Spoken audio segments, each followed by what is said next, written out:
Hey there, welcome to the Uplift. We've got a great show for you today with a great cast of characters. Among them, a 26-year-old engineer who is making history with an out-of-this-world journey.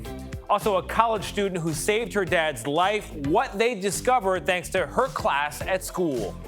Plus, a woman who bought a sculpture for $34.99 and realized it may be much more valuable than that. And what this 17-year-old is teaching seniors. It's something they may never have tried before. All of that, plus our most heartwarming videos of the week. You're watching The Uplift.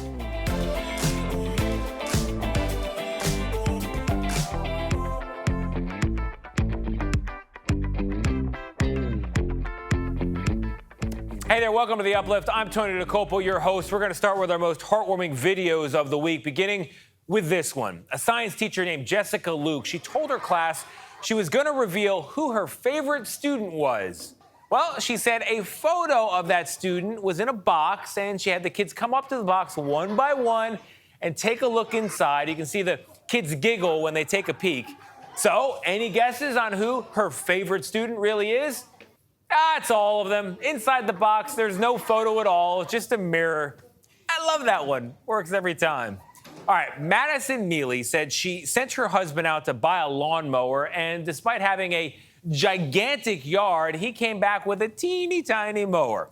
So, of course, the job was taking him hours upon hours, but when Mealy looked out her window to see how he was doing, she couldn't believe what she saw. Not one mower, not one man, but a whole group of strangers with their own mowers helping her husband. Apparently, they drove by, saw him, and they just decided to pitch in. Mealy said the sight is a reminder that there is a lot of good left in this world. It's a reminder we all need sometimes. All right, now take a look at this. Kaylee Charisse Steed was graduating from high school, and her family presented her with a gift that brought her to tears. It was a portrait of her and her father. He passed away last year before he found out which college she had been accepted into, and so they painted him wearing a T-shirt with the logo of that college, the University of Kentucky, where she'll be going to school next year. Oh, you can see, and now you can understand that reaction. All right, dads might not be the best when it comes to doing their daughter's hair. It's a general rule, but Mason Smith has made quite a name for himself when it comes to hairstyling. The dad said when his 5-year-old daughter, Berkeley, told him that girls at school have cool hairdos that their moms do, he YouTubed cool hairdos, and he started to learn. Now he's become so well-known on social media for his own hair skills. He says not all mornings are easy, they never are, but they're definitely worth it. It's all about making memories, people. All right, you've heard about the Karate Kid, but how about some karate seniors? Caitlin O'Kane introduces us to a teen who uses his free time to teach seniors that particular martial art. Here's the story. 17-year-old Jeffrey Wall has been practicing karate since he was a little kid and teaching it for about 4 years. At 13, he received his black belt, and suddenly he was looking for a new challenge. So he founded Golden Age Karate and began visiting senior and nursing homes around Dayton, Ohio, to teach others the martial art. His first class had about 8 students, but soon it grew to about 30. I feel like it did well because it gave the seniors confidence, and they just felt like more energy. So they were like, maybe I can get other seniors to feel the same way I do. And then they just kept spreading it out. He says martial arts can show seniors they are capable of more than they think. That's the one thing I like about my students the most. They're really all competitive. So say we're doing jumping jacks and they see somebody else doing higher, they'll start to bring their arms higher, even though they thought they couldn't do it. So now they're just doing it with each other. And teaching has also instilled a lesson in him. Martial arts has really taught me that you're never too young to make a difference. Like, because I started at 13. Many kids at 13 would think that they can't, like, change the world, but apparently I have a little bit for these seniors and made it better for them. Because of the pandemic, his classes slowed down a bit, but when he came back, one student with dementia showed him how much of an impact he had made. She came back and didn't really recognize me, but then she was like, she had a realization that I was her karate instructor, and then got right back into it. And she just started doing kicks and punches. I was like, oh, so you do remember me. He says karate can help seniors be mindful, active, and boost their confidence. These students just make me feel like I'm doing a good job. Like I'm doing my part because I'm making them feel better. When I see them smile, it makes me smile. 3-time yellow belt, still got it. That's a great story. I love that one. All right, coming up, stick around because we've got a shop at a thrift store. If you go there, you really don't know where your items are going to be, right? You don't know where they're coming from, who had them before you, what they're really worth, despite what it says on the tag. One woman did a little digging, and at a particular thrift store in Texas, she found her newly thrifted sculpture had a very rich history indeed. Plus, this 26-year-old woman was selected from a pool of 7,000 applicants to go. Not going to tell you where. You're going to have to stick around to watch. That's coming up.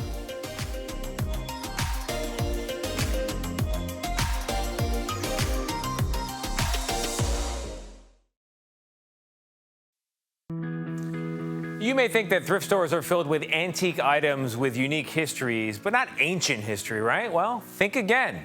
One shopper in Texas found out you never really know what you're going to get when you go thrifting. Omar Villafranca has that story. Shopping at this Goodwill boutique in Austin, Texas is like sifting for gold. It's like luck, I feel like. You have to look. Between the gently used dresses and the kitchenware, I am looking for whatever catches my eye and whatever works on any given day. there are deeply discounted secondhand treasures to be found. I found older the lithographs and silver dishes. When antiques dealer Laura Young goes thrifting, she keeps her head on a swivel. I'm looking for anything, first of all, that I love and anything that I think you will love for your home. Laura Young was roaming around these aisles looking for household treasures when she saw something sitting on a lower shelf that caught her eye. You had a hunch that it was something. Oh, yes. Young was mesmerized. The details in the hair, the brooding look on the man's face. There's a lifelikeness to the face. But was this a masterwork of art or some relic of a college toga party? Young had to find out. You try to pick it up, it weighs a lot, definitely solid marble. The price is right, $34.99. When you flip over and you see that it's $34.99. Yeah, no questions, immediately find a guy to pick it up. Sold. Yes. So I paid for it as quickly as humanly possible and had the same guy carry it out to the car for me. And I strapped him into the front seat of the car with a seat belt. With the bust belted into her car, she went home and started reaching out to experts. She sent pictures to academics and auction houses, trying to find out more about the stranger now sitting in her living room. A couple of days later, I hear from Sotheby's auction house, and one of their specialists had actually identified the head as previously being part of the German-owned or Bavarian-owned state antiquities collection. It's like a movie or something. The backstory of this head is nuts. Experts say the $35 Roman bust sitting in her home was a priceless piece of stolen art. The statue dates back to the late 1st century BC to the early 1st century AD and was part of the collection of King Ludwig I of Bavaria in Aschaffenburg, Germany. This picture was used to identify the bust and shows the museum where the statue once stood. Lindley McAlpine is a Roman art and provenance specialist at the San Antonio Museum of Art. You hear stories sometimes of people finding an old copy of the Constitution behind another piece of art. Mm-hmm. Do they ever find ancient Roman busts at a Goodwill? I've never heard of any antiquities, any ancient Roman, Greek, Egyptian, anything like that coming from a thrift store. Certainly not something as huge and obviously old as this. But how the sculpture ended up in Texas remains a mystery. Experts believe an American soldier might have smuggled the bust back to the States after the King's Villa in Germany was bombed by Allied forces during World War II. It couldn't be sold legitimately because it was known to have been stolen. And there are all sorts of war related laws like the Geneva Convention. Okay. So war looting is a war crime. And when you find something like this, you're not gonna be able to sell it on the legitimate art market. It never occurred to me that he could have arrived here by nefarious means. That being said, this is my first, piece of looted art that I've purchased. Young can't talk details or compensation, but she is returning the bust back to the German government, but not before the centuries-old sculpture remains on display at the San Antonio Museum of Art for a few more months. I had to drive down and see him in the museum. That's my guy. I got choked up just seeing other people see him and read the story. He was hidden in our house for almost 4 years, and just seeing other people appreciate him was amazing. Beauty is in the eye of the beholder, and for Young, this bust was head and shoulders the finest piece of art she's ever returned. Well, Omar, that piece is a piece of art, and it's a great exhibit there in San Antonio. You could see they had the picture of where the bust originally was, the villa, the destruction, and then way in the background they'd circled an old picture of the bust itself. Very cool stuff. All right, to our next story. Hundreds of small corgis took to the beach in San Francisco for this month's Corgi Con. You've heard of it. It's a real thing, people. The dogs participated in beach races, costume contests, and a little corgi mingling with one another. This was the very first gathering in 3 years due to the pandemic, and as you can see, the turnout was massive. Is he going to make that jump? No, I think he's going to go under it. All right, coming up, what a college student did to save her dad's life. Plus, the basketball team with no home court, but a whole lot of determination. What it did to overcome the odds.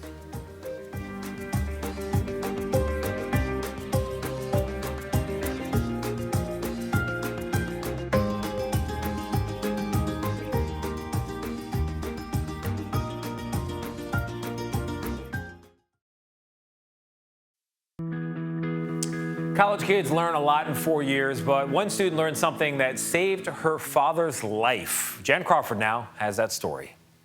Even before she took a class at Auburn University on hearing loss, Rachel Rulin knew something was off with her dad, Joe. We would say something to him and he would not hear it, or he would repeat things, and we'd be like, well, we just said that. The more she learned, the more she pushed him to get it checked out. He wasn't worried. I thought it was maybe back in my 20s, I was at a concert that was really loud or something like that, and I messed up my one ear. Home for Thanksgiving, Rachel insisted he see a doctor. Since his hearing loss was only in his left ear, Joe assumed he'd just be getting a hearing aid. We never would have thought that it was a brain tumor, though. A tumor called an acoustic neuroma that, if left untreated, can be fatal. We don't know what would have happened if I didn't take that class. Joe had surgery to remove the tumor in February and is back to living life to the fullest. What are some of the feelings that you'll be having on Father's Day, Rachel? Just probably super grateful that he is able to live the life that he lived before. And what about you, Joe? I'm just happy that we'll have many more years together. Thanks to a daughter, taking a page from the dad playbook, looking out for the people we love. Wow, it's a beautiful piece, and it pays to pay attention very clearly. All right, firefighters with CAL FIRE, moving on to our next story. They got to train and inspire future firefighters recently with a special camp for teenagers. Now, all those in attendance were women and girls. CBS Sacramento's Laura Hay Felly has more. It's great to see our future. And the future of firefighting is female. It's a grueling week ahead for teens at the CAL FIRE-sponsored Camp Cinder.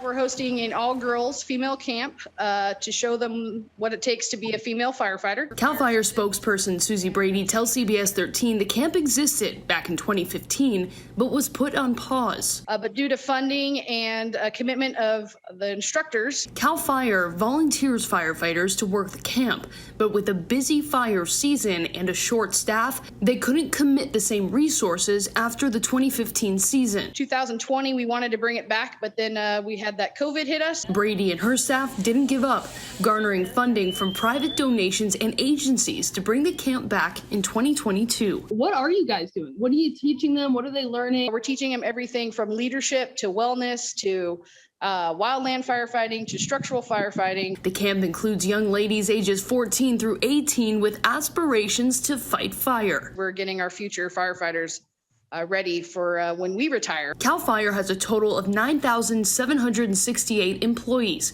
Less than 13% are female. That's a low percentage. So anything we can do out there to help young girls get the inspiration to follow in our footsteps is amazing. The future of firefighting is female. Quite a line there. Nice piece. All right. One thing basketball teams generally need to be successful is a full court to practice on. Well, not the team we're going to introduce you to now. Mark Strassman has their story. Dump it right there. Nothing about Centennial Academy's season was a layup. Get your angles. Small team, first time playing together. And their practice gym. It's a small gym. Yes. This half court, and barely that, at the neighboring YMCA. I was like, wow, is this the gym? It was a resilient group. Yes. This is an obstacle. We can overcome that. We've done it in the classroom. We can do it here. Centennial is a daily lesson in challenges. 1/4 of the kids at this charter school have battled homelessness. No full court to practice, to call your own. It was so tough. We had to use our imaginations. Was it motivating? I think that's motivation. Like, we need to work hard and we beat everybody. Despite that short court and long odds, Centennial won Atlanta's citywide middle school basketball championship. And these guys, they beat the odds. Without a gym, a home gym, the practice gym, and to win it, yes, anything is possible. Competitive sports teach resilience, no matter what. No matter what, just get it done. But a gym helps. Yes, the gym helps, yeah. Go! Centennial just schooled everybody. 1, 2, 3. Centennial! Bravo, congrats to those guys. All right, coming up, if you're sticking around, and I know you are, the 26-year-old woman who made an epic journey and made history doing it. Stick around.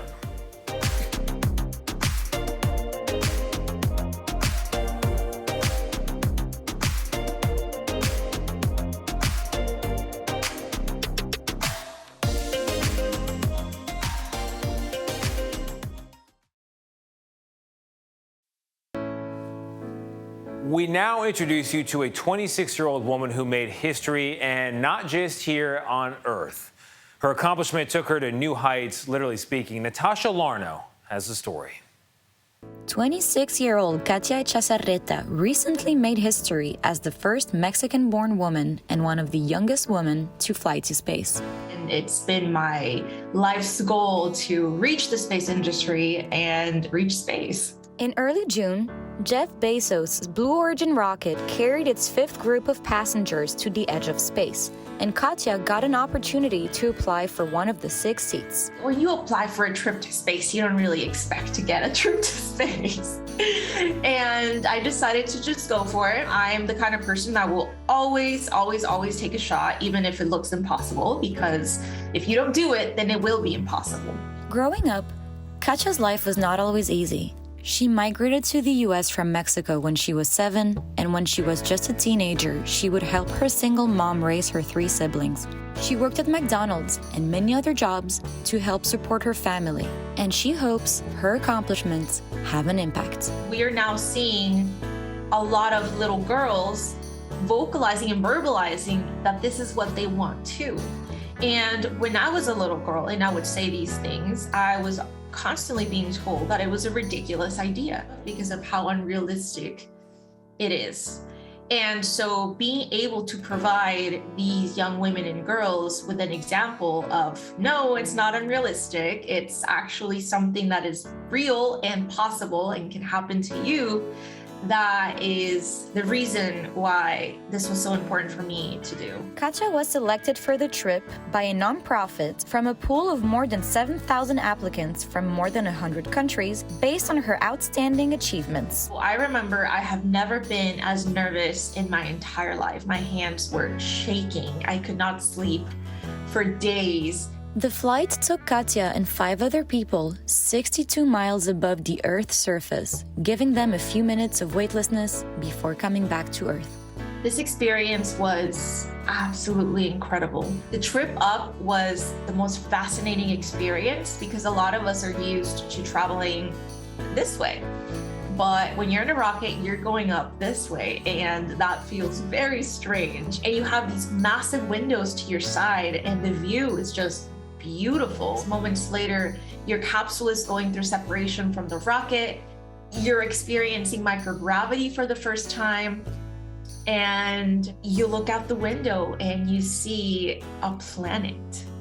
A very real, large, beautiful planet with the most beautiful glow of the atmosphere, and you're able to see everything in 3 dimensions. Katya is currently getting her master's degree in engineering at Johns Hopkins University, and she says her trip to space changed her perspective on life. I think that looking at that from the outside, it's really hard to comprehend, but the only feeling that you get is it feels so big to us, and yet it's not. We are used to looking at our sky and it looks like it's so vast and it's so big and there's so much of it. And yet when you're in a rocket on your way out, you see how little of it there actually is. That thought can be both comforting and scary, to know that the things that we felt and have felt for so long that are so large are actually so small and fragile and vulnerable, just like we are as humanity.